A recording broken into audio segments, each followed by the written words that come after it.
Hello and welcome to Console Shock, Retro and Modern Gaming Chat with me, Trev, and as always, Stu. What's up, Stu? Hi, Trev. Yeah, good, mate. Good. Looking forward to get back into a good podcast. We've both been away, you know, living the high life, but we're back. Holly Bobs. Going on the old Bobs. Holly Bobs, yeah. With I was on holiday a little while ago. I think we'd already recorded another one since. Had we? I'm not sure actually. Maybe I'm imagining that. But you've just come back from Turkey. Yeah, come back from Turkey. Yeah. You went around wearing a Greece football shirt in Turkey. I did. Yeah, I wore my Greece football shirt, and I had my Armenian shirt on also. Basically, all the places that they've got beef with. I think it's always a good exactly. idea But you know, I'm so tough. It doesn't bother me. Exactly. Yeah. I mean, we were talking about just before I jumped on that I'm planning on a trip to Glasgow, so I'm probably going to maybe wear an England shirt or something while I'm walking around. Yeah. And other things that annoy Scottish people, like maybe a T-shirt that says, you don't have to deep fry that. Well, Trev. Well, I think we've gone too far now. That's probably worse than an England shirt, you're right? going to get Yeah. Or go into a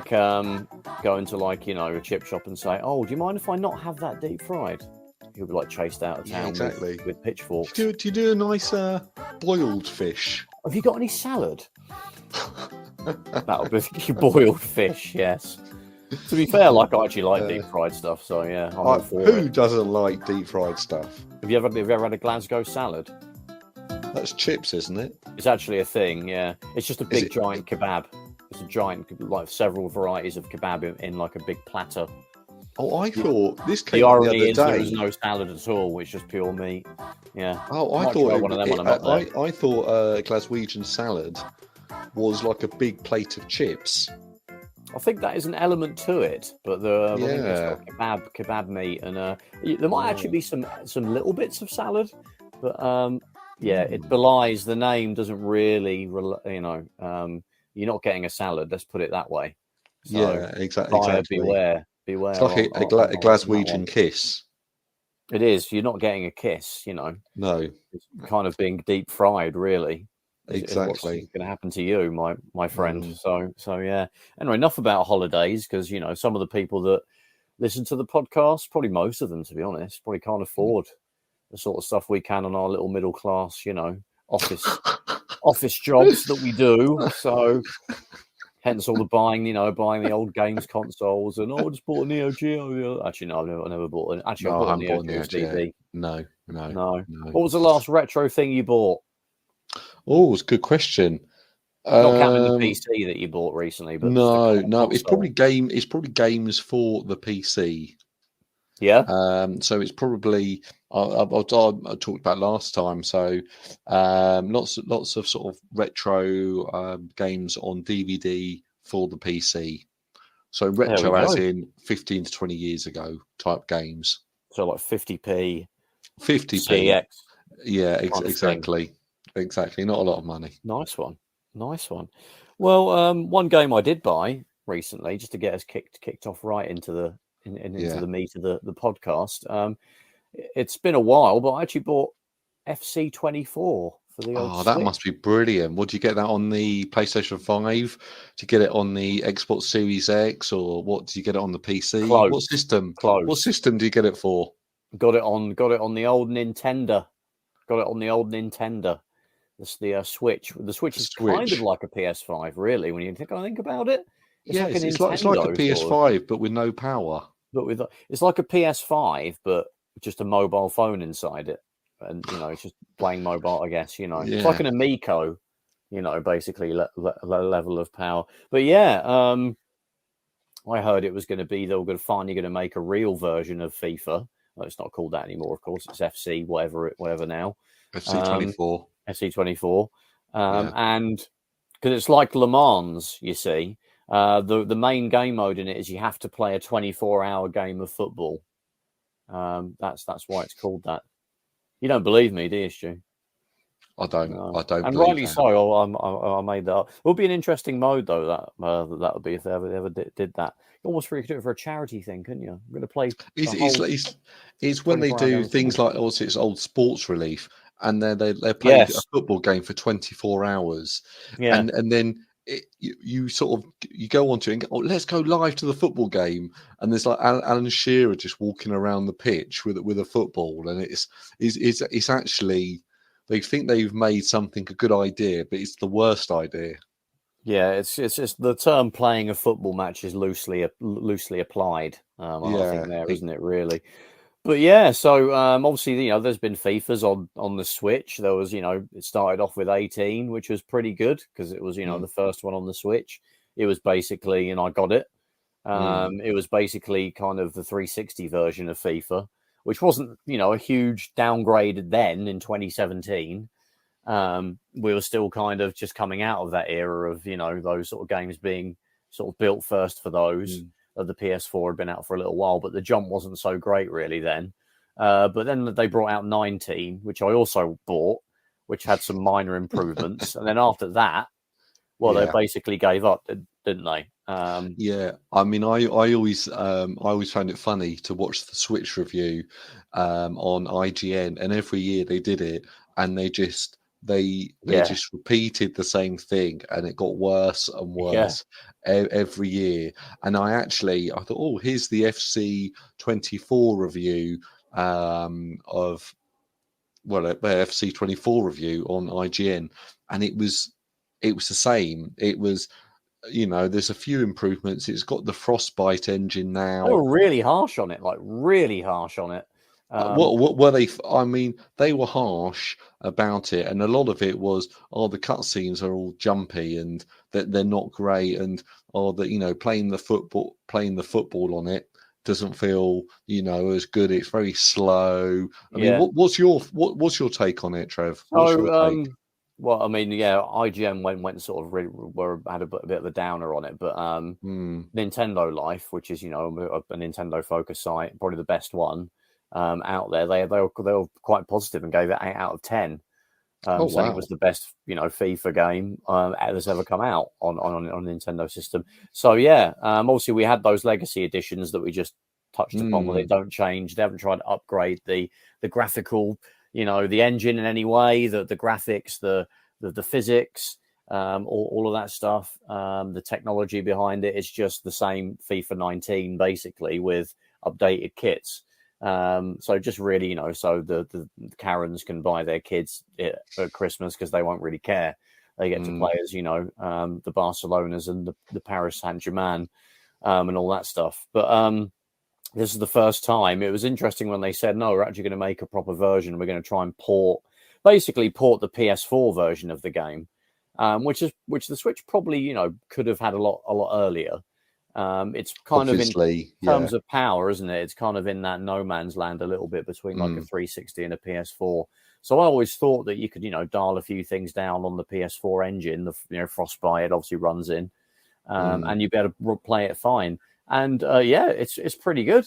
The main thing that people will kind of dig at is it's 30 frames a second, and obviously to jump down from 60. It is a bit of a change, but to be honest, FIFA, I don't think of it as being a super twitchy game, really. No. It's a lot of long-winded animations and realistic, slow kind of gameplay. I think if you're playing that to do an online career and become the best Switch player, I can't imagine online it's probably going to be a great experience. But I think the way that you play FIFA games is you're actually... I like playing career, I like taking, Charlton or whoever all the way to the Champions League final. And that's what I want to do. And so actually for you, it is probably fine. But I think if you're playing competitively, even in person, I think you might have a different opinion about it. Going, actually, I should have got myself a PS Pentagon. And played it on that potentially. The PlayStation watched you. Pentagon. Oh yeah, so it's like because there was the old PS4, wasn't there? That was the PS Quad. Square. The PS Squad. Okay, yes. Then there was the PS3, which was there was the PlayStation 2, which was mainly known as the PlayStation Duo back Double. in the day, or the PlayStation Double. Yeah, Yeah. because it was like two Playstations, wasn't it? Exactly. And you had the PlayStation 3, Triple. which we call what do we call it? We call it the PlayStation Triforce. Yeah. PlayStation Triforce. Triforce. Yeah, I think there might have been a lawsuit there. So that was the triple. So yeah, you did a bit of research into what a 5 should be called, didn't you, Stu? You weren't messing around. Yeah, I had to look it up because I didn't know. But then when I found out it was Pentagon, I thought, oh, obviously it is. Yeah. So the Penta Station, it could be called as well. Penta Station. Yeah. Yeah. So what's the Xbox Series X then?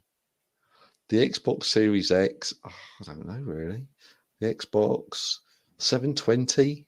Because we had the Xbox 360s. I think, actually, if you follow that on, it should be the Xbox 1080. Yes, if it's actually resolutions, yeah. Although the 360 did 720 normally. Yeah. So yeah, I'm not sure. The reason why they called it that is because they didn't want it to be the Xbox 2 because the PS3 was coming out. They didn't want to sound like they were one behind. Yeah, so that's true. That makes sense. A name that had a 3 at the beginning, which is kind of. And then they came out with Xbox One, so then it sounded like they were then 2 behind. Yeah. So they completely dumped all over that. It's like that great story of Wipeout 2097, the awesome, futuristic racing game on the PlayStation and the Saturn. That came out before Whip 3 out, wasn't it? It did.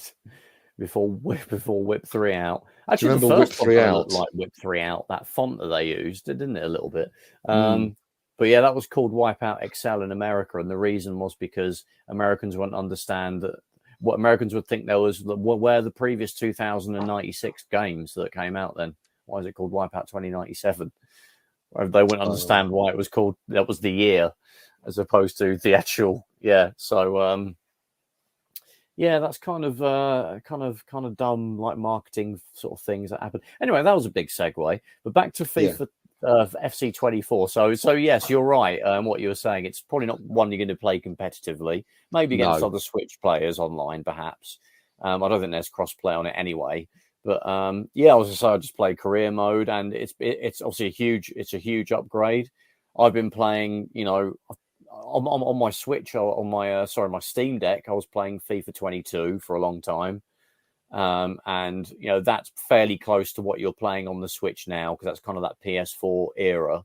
The PC didn't get like the current gen version of FIFA until 23, and I've played a bit of that as well. Mainly on cloud gaming, actually, on the Xbox, the X Cloud. I think it's dropped off that now. But I was playing it on that. Weirdly, I found playing it in the web browser gives you the best performance. Like playing it in the actual Xbox. But didn't you play it on? So obviously, you got the Roggally on. Didn't you not play it on the Game Pass on there? So I did download it, and the general gameplay is fine. I mean, you've got to have it running at full pelt. To get it sort of stay at 60 frames a second, but the cutscenes were like a slideshow. Oh, really? Like sort of 10 frames a second. I mean, that doesn't really ruin the game because that's not the gameplay of the game. It's just a cutscene, but it's still not. It still kind of makes it for a very it just breaks up the immersion. When you've got a very juddery cutscene. But I haven't tried a FC24 on the Roggally. But apparently people that have been saying that runs a lot better. So it might be just an optimization thing where they haven't optimized the PC version. But the Switch version, I mean, it's 30 frames a second, plays great. It looks, pretty much up there with the PS4 versions, finally, apart from it's 30 frames a second. But again, I don't find that to be a big deal because it's a fairly, like I say, not a twitchy game like anyway. There's even stuff having been used to sort of 23 and 22 and 23. There's like new animations that are in FC24 that are awesome that I haven't seen before that I've seen in the Switch version. And the menus are the same. And from what I see from the PS5 and the Xbox Series X, And yeah, it's really good. I would actually, if you want to play a football game on the Switch, to be honest, they'll probably go back to doing a legacy version after this because there'll be the new Switch, and that's probably where they'll put the resources into. Well, I guess it's on the Frostbite engine now, which all the other versions are on, so they could probably try and bring some of the updates that they do to the Switch. But then the Super Switch, I really enjoyed FIFA. I think FIFA 18. I thought that. I thought that was cracking, and yeah, I spent many a flight, or I was on the train or something, playing that, and it was a good experience. And I think sometimes, if you put it onto your big 1080p or 4K screen in the living room, and then of course it looks a little bit soft and a little bit washed out compared to at the time the PS4 or the Xbox Series X version. It was one of the best handheld version you could play, really. I mean, there wasn't another version of it. I guess there's like the mobile phone versions, but they don't really count. But to me it was absolutely smashing, and I was sort of well impressed with it. Yeah, I mean, as someone probably, I think you're like me, that has gone through playing a lot of the handheld sort of FIFA games. Also, if you go all the way back to like the Game Boy and things like that, there was other football games. A lot of them were better than FIFA. But yeah, we haven't really. I mean, there was the PSP. When we got to like the Game Boy Advance, it was basically like a 2D version of the game. It was nothing like the console version. We got to the PSP, and it got a bit more like the PS2 version of the game. It was pretty much the same engine, but the graphically just toned down a bit. But that was pretty good. But obviously, I used to love playing Pro Evo on the PSP. That felt exactly the same as the PlayStation 2 version. Yeah, it pretty much was. It pretty much was. It was I think it was the same engine. It might have been running at 30 frames instead of 60. I think was probably the main sacrifice, but it felt pretty good. But then obviously that fell behind when we sort of got further into the Xbox 360 and the PS3 generation. You couldn't port those games over to the PSP and the Nintendo DS. Then we got the Vita and the 3DS. I mean, the 3DS still kind of got the PS2 era FIFA ported to it. I think the thing is with 3DS, it just I remember playing it on the DS version, the 3DS version. That the screen is just the wrong shape. It's just not. It's not a good experience, really. So. Yeah, I think I got FIFA 12 for the 3DS. Also, the 3DS was brand new at that point by a few months. And I thought it was okay, but it was just basically, the PS2 game, that engine, which was ancient even by that point, was just being used. And then we got the Vita, a little bit later. And you kind of got, basically got the PS3 version of FIFA with the first one. It was just called FIFA Football. I remember really enjoying that. And then instantly it went to legacy editions. We didn't get any of the upgrades. It did. I think the thing with the Vita version, it was because the Vita's got some sort of 640p screen or whatever. Yeah. It did look a little bit sort of pixelated from memory. Obviously, I think it's 960 by 540 or something. It's got some weird sort of resolution. Actually, it went. I mean, to talk about the Switch, when I played FIFA 18, it's it looks to me as if I'm playing the full version of it, but the menus look the same on a smaller screen, and it wasn't really a cut down version. In reality, it was cut down. There wasn't as many features and so on. But overall, I thought it was a very good experience. And obviously, probably the Vita versions, it didn't help that the console didn't sell very well, so EA wouldn't have been willing to, no, exactly, tons of money into a new version each year, and that's where it kind of died at that point. And then we got the Switch, and we were kind of thinking when it came out, God, this could probably do a decent, FIFA game, and it was initially, but then they kind of just didn't bother after FIFA 19. And I'm surprised because FIFA is. I mean, they probably looked at the sales figures and gone, well, hold on here, that where they're selling a fraction what they would on the other systems, and also probably not many people were, buying into the Ultimate Team. Everyone was buying into that on, the PlayStation and the Xbox sort of market. So people were just buying FIFA, and it was kids playing it, and they weren't getting that kind of revenue. So in reality, there's like, well, what's the point in investing in this? It's a weird one. Yeah. Mm. It's definitely a weird one because also the Switch is a huge selling device, like sold more than the PS4 now. But I don't get the impression that FIFA sells in proportion to that, like it does on the PS4 and the PS5 now and the Xbox. Because people always complain like, oh, there's hardly any items in like the Ultimate Team marketplace on the Switch. Although it might be because they kind of isolate that out from the other consoles. I know there's kind of cross-play, isn't there, with the other consoles? So maybe they share those items. So it's in like a little island on its own. But it might be because it might suggest that there isn't as many people. That's it. They're not going to not make a better version of it and improve it each year if no one's buying it. And exactly, it's like when they turn off the servers of these games, and they're looking at there and going, right, no one's played this game for a month, and then the announcer going to turn off the servers, and everyone, including us, rants about it, saying it's absolutely terrible. Well, they go, well, no one plays it. They're like, bruv, where are you then? Well, yeah, exactly. Show you love this game by, playing it, and potentially people might be playing it, and it's just not enough people. But yeah. So it's kind of I guess they didn't really want to put that effort in. I mean, EA don't really do much on the Switch anyway. No, done very very little. So to have a really good version of FIFA that's basically the PS4 version, including whatever updates that got this year. I think it's well worth the money. If you're into football games, they're Nintendo Life are right. It's the best FIFA that's ever come out on the Switch, although kind of by default it is really. So you can't really it's damning it with faint praise a little bit, but I'll definitely recommend it.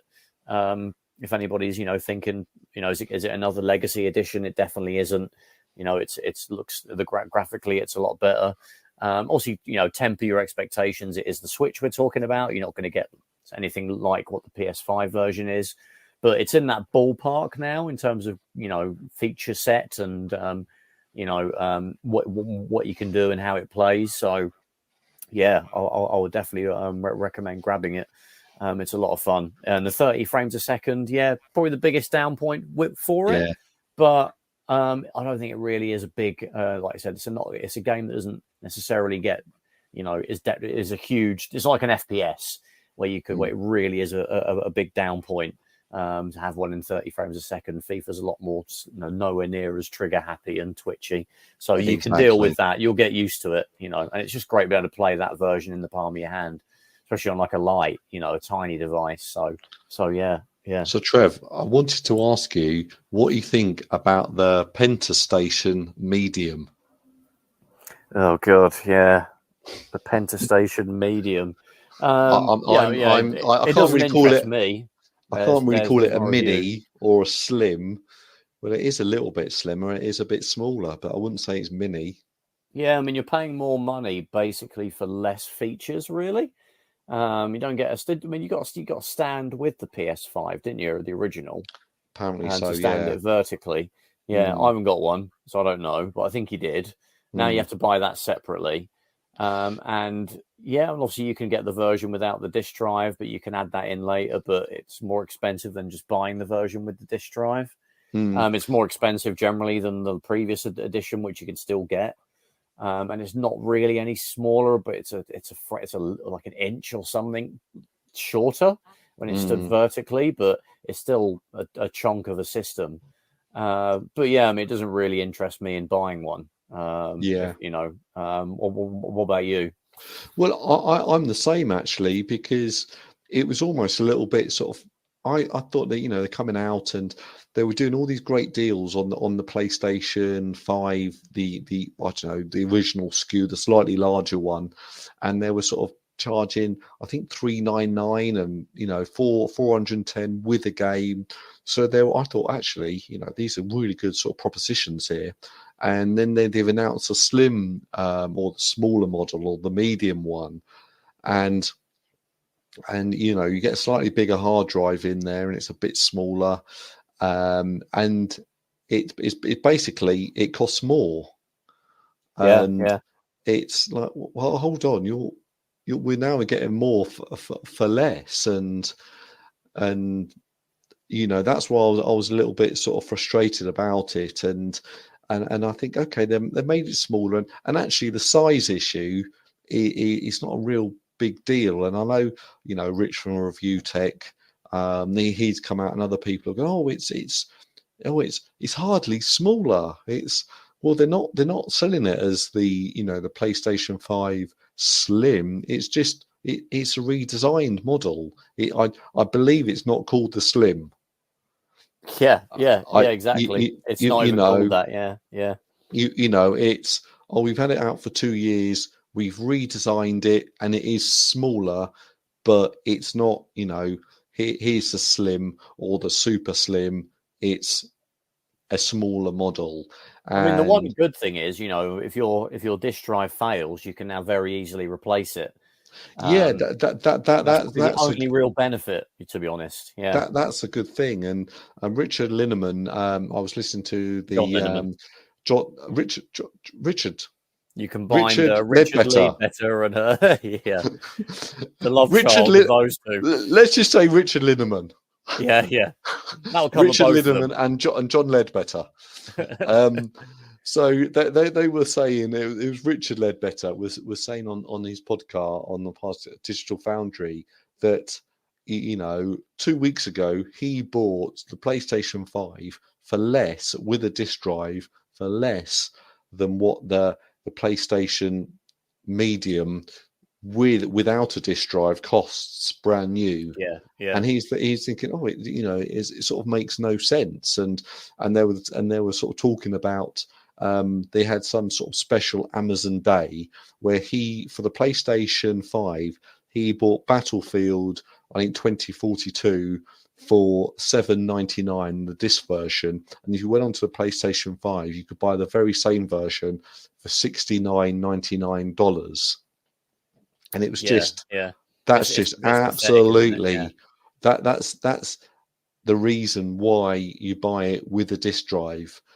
So you can buy these games, and then if he buys that for $7 or £7, whatever it was, and then once he's finished it or he's completed it or whatever, he can then go and sell it for, let's say, £5 or £4, or and give it away to someone else. And it's just, I'm a little bit. I think they're trying to sort of milk sort of the PlayStation fan base a little bit, and not happy about it. They're just trying to increase their own profit margin without passing any savings onto the consumer, which is not great. And I mean, if it was if it was genuinely slim and more the size of maybe a PS4 Slim, then I might be tempted, because it could actually fit in my gaming unit. I've talked about that before. The PS5 won't fit in it really in any way, shape, or form, and that is actually quite off-putting. Especially as I've got other things that I can play, games that are coming out on the PS5 on, like, some of the, a lot of those games run on the Steam Deck. They won't look as good, but you could do it. The Roguely, you've got the Legion Go. A lot of those systems will be able to play PS5 era games for years to come. So I'm not dying for something to be able to, I don't need something right now to be able to play those things. I'm covered already. And they're just like the buying digital games. It's only worth it when they're in a sale. The prices are ridiculous. So that's why if physical ever does die, consoles are going to be the worst place to buy these things, because at least on PC there's competing stores. Exactly. And I quite like, if I want to buy a game, I'll look on the Epic Store, I'll look on Steam, I'll look on GOG, and then I go, okay, it's a bit cheaper on that one, I'll buy it on that platform. But when you're on, and I'm not saying PlayStation and Xbox, they do great deals every now and again, but sometimes, and the same with Nintendo, they do great deals, but if the game you want to buy is not in a deal at that time, it's $49.99, it's full whack, and that's it. That's what you got to pay if you want that game.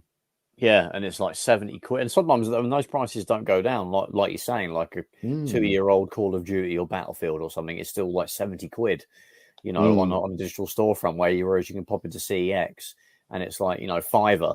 It's just like it's just it is insane how people, would even consider. You could buy 10 PS5 secondhand PS5 games for that.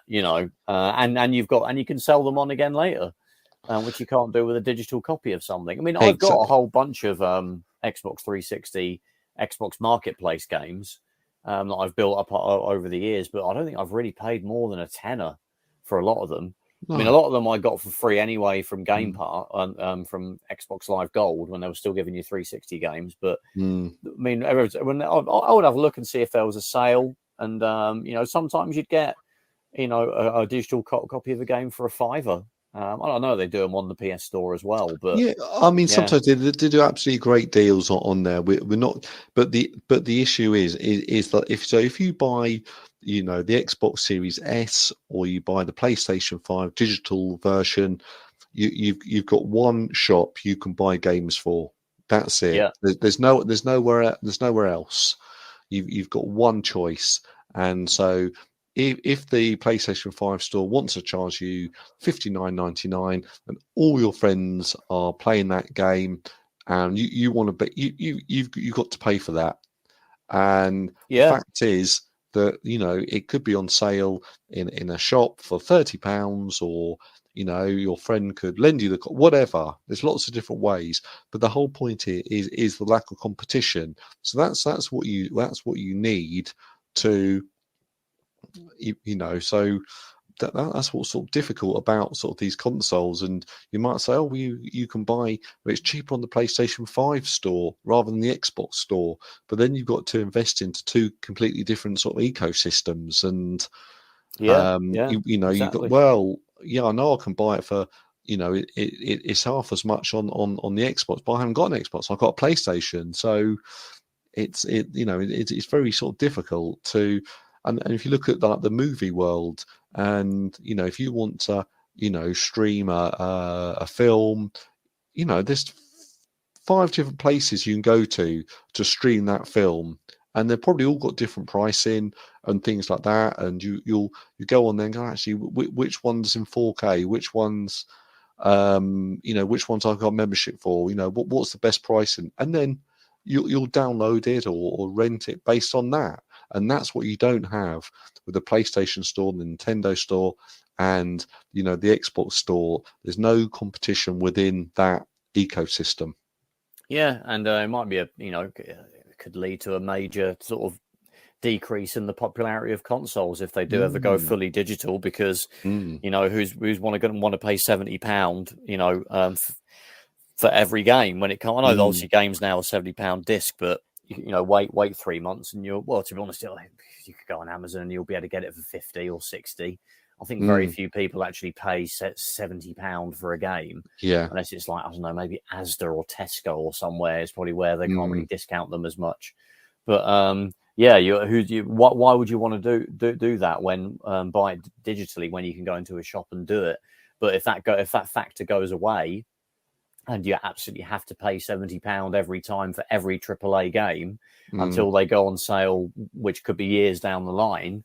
People are going to be probably turning to the PC platform more, because they're like, look, I can buy this game on Steam for £30, or I can buy it for it's on sale at the moment, for the 50p. Thing is, the whole point is you got the competition there, so you might go onto the PC, and one game store's doing it for $59.99, the next one's doing it for $59.99, and that one's doing it for $59.99, and then you got no option. You have to buy it for $59.99, and there's no way around it. But the nature of competition, you will have some sort of hopefully they'll compete against each other to try and get you to buy that game, and I've sort of having a go at all the consoles, but sometimes you look on Steam and you see games on here. I'm on Amazon at the moment, so I can buy the disc version of FC or FIFA 24 for $49.99. I can get that delivered actually on Sunday, which is a bit rubbish. Or on the Epic Games Store, it's $59.99. Yeah, exactly.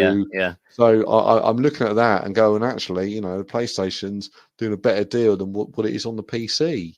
And, it's a new game out. So, everyone's got a right to make money on the games that they're selling. And, when the game first comes out, is sometimes it's frustrating when you want to play a game that's 2 years old and it's on the PlayStation Store or the Xbox Store, and it's $49.99. Yeah. And it's like, well, hold on, it's $9.99 in CEX. Why is it $49.99 here?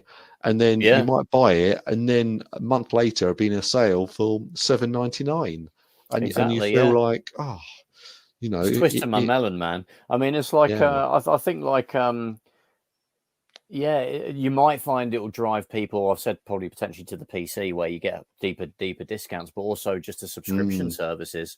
I don't want to pay individually for games when they're £70 when it's probably going to end up on like FIFA, for example. They put the it ends up the current year one ends up on Game Pass by about March or April. I know there'll be a new one coming out a few months later.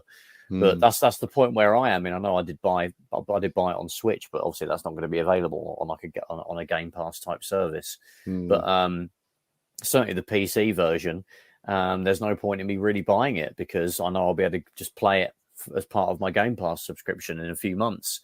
And if I really want to play a FIFA on my ROG, I can potentially play FIFA 23. If it's still on Game Pass, it might not be. But even then, I've got 22 on my Steam Deck, which I own because I got it in a sale for that's a good example. I got the digital download of that for like £11 in the sale. Exactly. So I thought, I'll get that. It'll be a little FIFA I can have on my Steam Deck that I can dive into when that's what I've got to hand. So you might find people will just decide they'll the FOMO isn't really going to get me to spend £70. I know I could have it on the subscription. And a lot of games, especially on Microsoft, are good with pushing games out there straight away on their subscription services. So, your Starfields and your Forza Motorsport and all that stuff. I mean, talking of obviously Sony have released the PS5 quote unquote slim, but the rumors are actually kind of in the last few days, I would say, getting stronger that there's going to be a Pro model coming out, much like how we got a PS4 Pro. Yeah. I mean, what are your thoughts on that? Would you be more interested in getting that?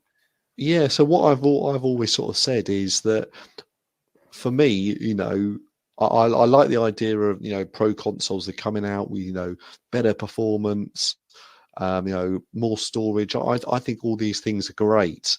And I remember when the Xbox One X came out, I jumped on that. Do you think Frosties are great? They're great.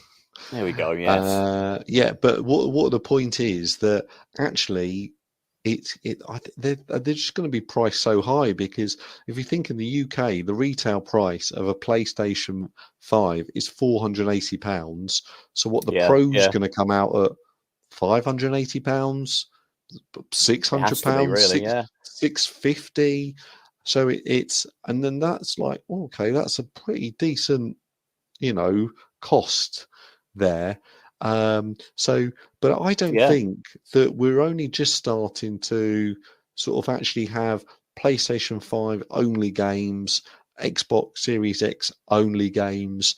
So people are actually going, let's get the most out of these games. And I'm not feeling that we've really anywhere near the limit of sort of what they can do. I mean, I sort of don't think it's needed.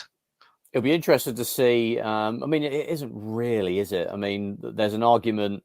John Linneman, again, we keep referencing. John, you're awesome. We like you a lot. Check out the episode that we spoke to him on from a few years ago. He sort of argued that, the PS4 Pro and the Xbox One X were kind of a good idea because it was in a weird transitional phase from 1080p screens to 4K.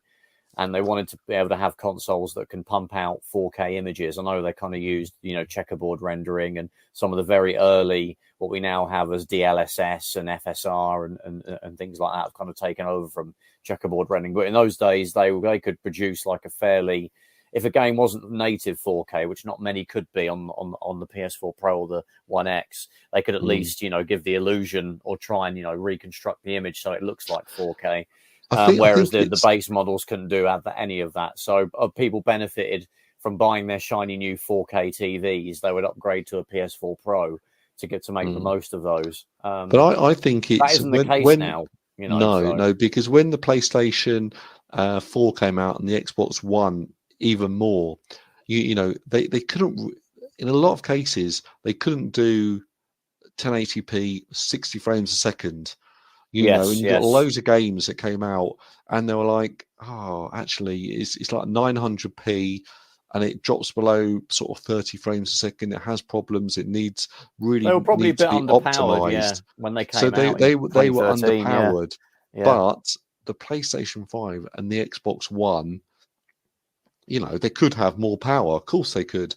But the word on the street, what people are saying is, they didn't come out underpowered. They come out as like, really, actually, you can push as many sort of polygons as you want here. I mean, you still need to build a fairly expensive PC, certainly more than the 480 quid or whatever I think a PS5 is right now. You'd spend 100%. More than that, potentially, at least 300 or 400 more quid to get that same level of performance. I mean, I think what you'll find. I mean, obviously, you've already touched upon it, but the PS5, it's the current model is already, 480 quid. A Pro is probably going to add another 100 on top of that. So it's getting into almost like low end PC gaming level. Yeah. Although you can get gaming PCs for 500 quid or like now. You don't get the same type of videos on YouTube and performances where people are saying, well, actually, this game comes out and it's just I think there is a market for it. I think there is a market. Of course, and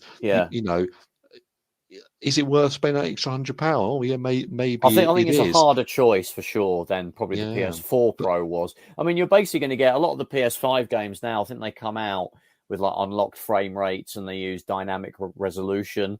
I guess you'll find when you play those same games on the PS5 Pro, it'll have a boost mode. And basically, it'll be able to hit that top frame rate, maybe lock to that top frame rate throughout the game. And also be able to stay at that most highest resolution throughout the game. And there'll be pro modes that'll be added to games. Maybe they'll patch that in on older games where it'll be able to run at 4K 60, whereas the performance mode or the quality mode, as I think they call it, on the PS5, the games that have that currently are probably maybe 4K 30. So you're taking a hit on the frame rate to get the better looking visuals, but the Pro will be able to boost that to 60.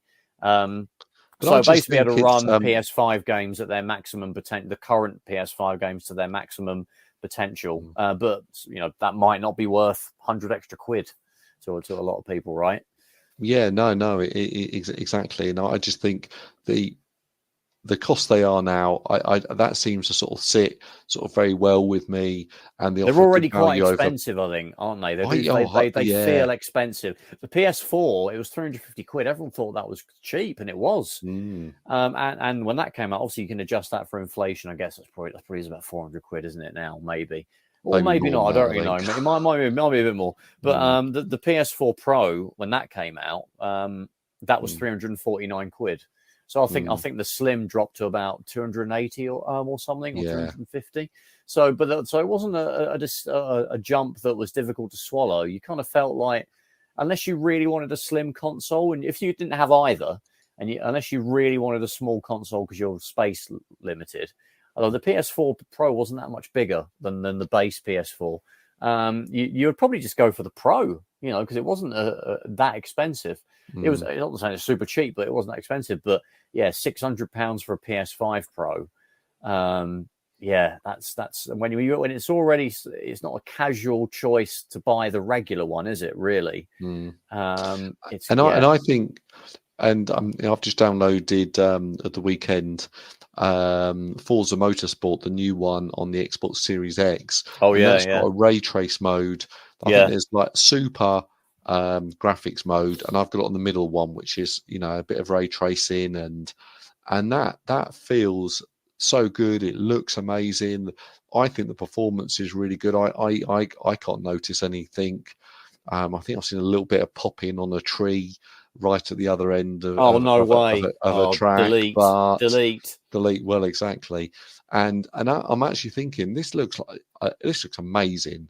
To be fair, racing games always look amazing. They I could play always Forza do. 4 on the Xbox 360. I think I was playing it like a while back, and the replay still looked great on that, and that's on a console from 2005. You know, at 720p, it still looks amazing. And they really pushed the technology racing games. I find that's why you always get one to launch with a console a lot of the time, or very close to it, because they often are the cutting edge of that sort of thing. But it looks like there's not going to be like an Xbox Pro, a Series X Pro. I mean, what do you think about that? Is that a bad thing, or do you think they've made the right call there? I just think it's the issue they've got. Xbox have got a different problem to PlayStation, because with the Xbox, you've got the S, you've got the X, and then you'll have the the XS. I don't know what they'll call it. You know, the Series X Pro. So then for developers, they'll have 3 different games. Xbox Series XX. Yeah, XX. I don't know. Well, let's not worry about what they're going to call it. But I think the bigger issue is actually how they're going to, produce games for 3 different machines. And we've all seen the problem with Baldur's Gate 3. Oh yeah, actually, it came out on the PC. It's an amazing game. It's coming out on or PlayStation soon, but then the Xbox has gone back sort of 6 months, and they've had to take out the couch co-op version for the Series S because it's not got enough power. So you'll have if you buy the game, you can have 8 races on the track on the Xbox Series S. The X, you'll have 16 races on, but then if you buy the XX or the X Pro, you'll have 32 races on the track. So you'll be getting a different experience. And then the opposite way which is a shame, because the Series S is actually a pretty cool little console, I think. Really good price. It is a brilliant price. It's a great little machine, but I think having 3 different sort of SKUs, you'll either get the Pro one and then no one will bother making anything look amazing on it and optimizing for that hardware, and it'll be a waste of money, or they'll all program everything for the Pro one, but then the Series S will have just loads of missing features. Yeah, I mean, there's kind of a temptation to okay, well, we're bringing out a Pro, so I guess we should just nudge the S off completely and have the regular as the S. But then developers are like, well, you've got an install base of people. Do we still have to exactly? They can't do that now. Yeah, they can't do. They're stuck really with the S. Yeah, which is good. I think I think the S was a good idea. A lot of people dunk on it for not being. I mean, it's able to keep up with the other consoles. Obviously, you've got the weird Baldur's Gate thing. I don't think there'll be. Honestly, I don't think there'll be too many examples of that. Maybe at the very end of the generation, when people are already going to the next thing, you might find that. But I think it's keeping up fairly well. But I think they've got to market the Xbox Series S as this is for 1080p gaming. This is what it's for. If you've got a 4K screen, get the X. This is for that. And then it's really the One X, a replacement for the Xbox One X. I mean, that's basically the thing I should go for right now. I mean, I'll miss out on not being able to use discs on it. But to be honest, I use Game Pass on my Xbox these days. Exactly. I think the only disc-based game I played to any degree with the One X was Red Dead Redemption 2. And I've got the PC version of that these days, so I just play that. So I don't need the Xbox version. So you know what? I'll be tempted to grab a Series S when I want a game on a console. And probably Forza, like the new Forza, I'm sure, being a racing game, it's a bit easier to dial that down a little bit. But I have a 1080p screen that I use for my consoles, so an S would be fine. Exactly. I'd say buy that tomorrow. Yeah. And then you play all the Game Pass games on your TV. And there's so many good games on there. I'd say that's a no-brainer. Yeah, I mean, I think you can grab one. I mean, normally like Argos is the first place to go, but on Amazon, I think it's 250 at the moment, isn't it? Something like that. Yeah. 242 to be exact. It's on sale at the moment. But I'll be tempted. I'll probably end up buying one in like the next couple of months, and just to have it as a. I mean, I think it's a little bit smaller than the Xbox One X when you stand it vertically, so it'll fit a bit more easily. You get the newer controller, and all that stuff. Yeah. Last thing I want to ask you about is obviously Microsoft has now bought Activision. This leads quite on, and I want your opinion on this. Now, I remember when Microsoft bought Bethesda, and instantly there was a whole wealth of games that appeared on Game Pass. Indeed. Exactly. But now they've bought Activision and nothing's appeared on Game Pass. And, whether that's right or wrong. And I'm thinking, hold on. Has it actually been finalized? I know it's been allowed to go through, but is it actually done? I'm sure there's a year. It will take a year to get all the legal stuff. I believe it's done. I believe they're now the owners. I don't know sort of the legal things, but people are saying, it's gone through, so they can literally just supposedly throw everything up on Game Pass. Yeah, so people are talking about next year they're going to start to put the Activision games on Game Pass, which is that's great. That's a positive thing. But I mean, it's obviously the worry is it's going to make them a monopoly. I mean, they've obviously said, we'll support the PlayStation and the Switch for 10 years, but clearly at the end of that, they'll stop. Assuming Call of Duty is still popular, then it's still popular, but is it at the height it was in like 2010, 11, 12? Probably not. I think probably your Fortnites and Overwatch and things are probably like sort of taken over really in battle royale games. So the impact probably isn't what it would have been 10 years ago when it probably would have destroyed Sony in terms of making games consoles. I think they'll be able to come up with Sony have been the best at coming up with new IPs, way better than Microsoft at the moment. They haven't really done that much brand new that have compelled people to buy their shit. Whereas, there's been so much new stuff and great games on the PS5 that the Xbox has struggled to keep up, really. They're still relying on people wanting to play Halo, and the latest one of that isn't great. And obviously there's people that will still play that. I mean, I like the idea. I do like the idea of having a huge library, an even bigger library of games on Game Pass, because I have Game Pass. So self-interest, really. Yeah, exactly. You'll get better. And there's some Activision games that I like. I do like the Call of Duty. I like playing the single-player campaign. Maybe they'll throw up some of those Xbox 360 games on the back compat that I haven't been on there already. I think they've actually stopped doing that other than maybe the back compat. As many as they can get on there, it'll be nice to play through those. You've got all the other Activision games that are on there, like all I can think of is bloody Call of Duty, but there's tons. Things like Diablo, Crash Bandicoot, even things like World of Warcraft. Fallout's Bethesda, isn't it? But yeah, that's right. World of Warcraft, yeah. So I think there's going to be lots of things, but I think they're all going to sort of happen sort of next year, and I'm sort of quite excited to, I don't know, sort of, get the Call of Duties on Game Pass. I think that'd be sort of a really sort of good experience, but I think we've just got to sort of wait and see what happens. But and hopefully it won't be a negative thing for the video game industry and a monopoly. And I think the fact that it feels like Xbox or Microsoft are so far in third place, if they're just doing whatever. Thankfully for them, they've got the money to kind of just exactly. They're going out of trouble. Yeah, exactly. Going to keep on, buying these big studios, but I certainly can't say it's definitely like. Obviously, thinking about it considering the sort of competitive side of it, the anti-competitive side of it probably is the way to put it.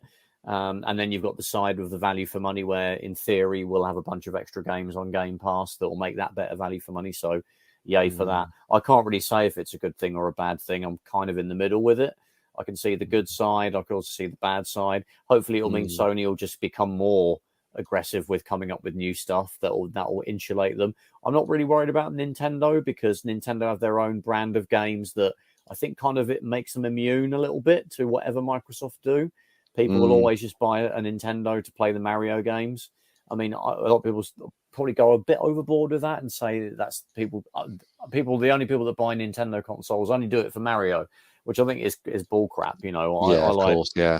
I was looking forward to playing when they announced the Switch. I was looking forward to playing handheld versions of like 360 era games and FIFA and, you know, maybe even Call of Duty. Well, I suppose that's happening now. But yeah, I was looking forward to the third party games, but also really looking forward to the first party games. But, you know, what sold people on the Switch as well was like Doom and Witcher, you know, actual console quality games from the current gen working on a handheld was kind of incredible. We take it for granted a bit now. We know we've got the Roggally and like the Legion Go and the Steam Deck. Have you got the Legion Go now? I haven't, no. It looks very good though. It does look really cool. I think it's out like next week or something. You don't need 3 of these things, Trev. I'd have to sell one if I was going to get. I was going to say. I wouldn't keep. Well, I guess it would be the Roggally because that's the Windows device, and that's Legion Go as a Windows device. It looks really cool though. I have to say. I like the fact it's got a touchpad, like the Steam Deck has. That's one thing you definitely miss with the Roggally is the touchpad. Like I said, it could be a huge thing, isn't it? The Legion Go, got a great stonking screen on it. But yeah, I can't really say if it's a good or bad thing. Ultimately, it's got big, huge downsides potentially in terms of monopolizing stuff. It's got big upsides with giving the consumer a lot of value with Game Pass. So I mean, what have you got a final judgment that you can sort of place on it? Well, I think the same as you. I'm I'm a Game Pass member, so I'm quite chuffed about it. You know, let's get the games out as soon as you can. You know, I wouldn't mind going back onto Warcraft and playing that as part of the Xbox membership. That'll be a real good sort of coup. Yeah, but you've got a girlfriend now, so I think you can play those sort of games. Yeah, exactly. So they'll just take up, your life. But was there there isn't a console version of that, is there these days? Never has been. No, there hasn't. I mean, there was like Warcraft, the original sort of turn-based games, isn't there? On like the Saturn, they got like Warcraft 2, I think. But I think when it became an MMO, I don't think there was ever a console version, was there? So that'd be quite interesting, yeah, to make a console version of that. There's probably a whole market that have never touched it, really, maybe, So that's interesting, yeah. Exactly there. So they've got loads of sort of exciting things that they can do and, bring back some of the old Activision, licenses and things. So I'm quite excited about that and just interesting to sort of see sort of what they do with it and how they honor the PlayStation. And the fact that I think if I was Xbox, I'd sell Call of Duty to on the PlayStation for the next 100 years because they're going to sell millions of copies every year and make shed loads of money. Yeah, exactly. I mean, you're cutting yourself off from a huge market, really. There, exactly. And I wouldn't mind. My sort of final thing is they're always talking about, they'll bring out all the current gen Xbox Call of Duty games on the Switch, but I'd like to see something like Modern Warfare 4 re-released on the Switch. That'd be great, like a triple pack of exactly. Modern Warfare 1, 2, and 3. Something like that. That'd be a great. Because you could just port the 360 versions, couldn't you? But it'd be easy. Yeah, exactly, easy. It'd be a license to print money, and the Switch is the perfect platform for that. I'd buy that. That'd be cool. Yeah. Playing online would be cool as well. You've on servers now on a console that aren't got people cheating and using, like aiming bots and all that stuff. Well, I guess you've got the Modern Warfare remakes of that came out a few years ago. But I don't know if people are still playing those. But yeah, it's funny because actually a lot of the Activision games that I've played lately are like licensed stuff. So I don't think we're going to be seeing them, like the Transformers games, and you've got Deadpool and Marvel Ultimate Alliance and Ninja Turtles, Mutants in Manhattan and stuff. I don't think you're going to see those. I don't know who owns the rights to Transformers games these days. Maybe Microsoft can buy it back for them or something. That would be cool if to play those again. Maybe get them on the Switch. But that should be nice to have those games thrown up on there. And we'll just have to see how it affects the other guys. I think Nintendo are a little bit insulated from it. Because people aren't bothered about Call of Duty on the Switch. So it'd be great if it comes out, people will buy it, but it's not a reason people get that stuff.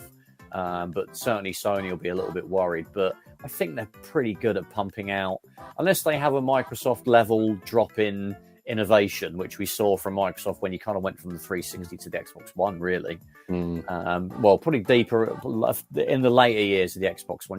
There was quite a few unique games when it came out, like Rise, Son of Rome, and like Crimson Dragon and stuff. Sunset Overdrive. So you had a few like unique games, didn't it, when the one came out?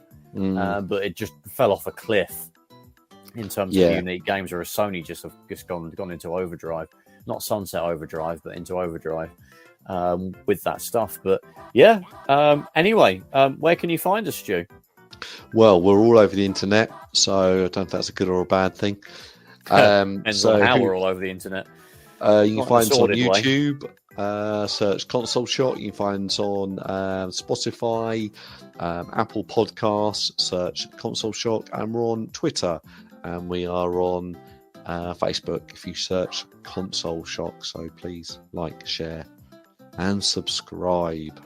Yes, indeed. Well, thank you everybody for listening. We hope you're good, and we'll catch you in the next one. Take care, everyone. Take it easy, guys. Bye-bye.